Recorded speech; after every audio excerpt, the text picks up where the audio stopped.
پھر اس نے محافظوں سے کہا اگر وہ سپاہی واپس آئے تو اسے آنے دو اور بستی کے بزرگ کے گھر لے جاؤ، لیکن اس کے بعد وہ سپاہی واپس نہ آیا۔ کچھ ہفتوں کے بعد بستی والوں کو خبر ملی کہ شہر کا حاکم وفات پا چکا ہے اور اس کی جگہ اس کے بیٹے نے تخت سنبھال لیا ہے۔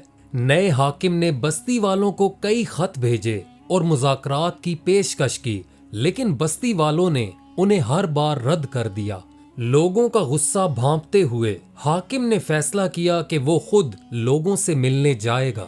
بستی والوں نے بھی اس کا محتاط انداز میں استقبال کیا۔ ملاقات کے دوران نئے حاکم نے بستی اور شہر کے درمیان دوستانہ تعلقات قائم کرنے کی خواہش ظاہر کی۔ بستی کے لوگوں اور شہر کے معززین کی موجودگی میں ایک باضابطہ معاہدہ طے پایا۔ یہ معاہدہ واضح اور منصفانہ تھا جو بستی والوں کے وسائل پر ان کے حقوق کو یقینی بناتا تھا۔ ملاقات کے اختتام پر شہر کا حاکم اٹھا اور بستی کے بزرگوں سے مصافحہ کرنا شروع کیا۔ اچانک باہر سے بانسری کی میٹھی دھنیں سنائی دیں۔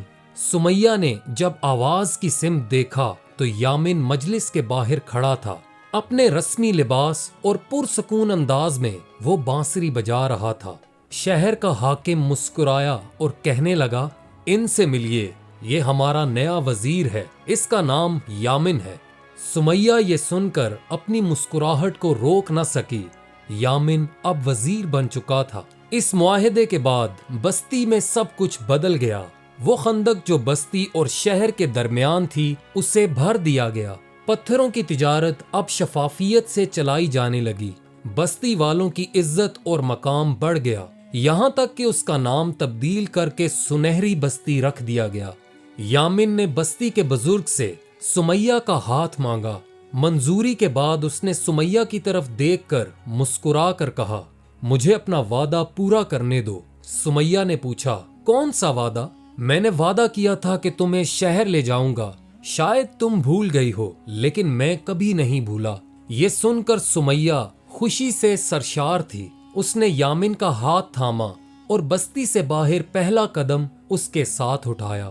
ایک ماضی جو دکھوں سے بھرا تھا اسے پیچھے چھوڑ کر وہ ایک نئی دنیا کی طرف بڑھ رہی تھی۔ آخرکار اس کے عزم اور تعلیم سے محبت کے ذریعے اس کا یہ آزادی کا خواب پورا ہوا۔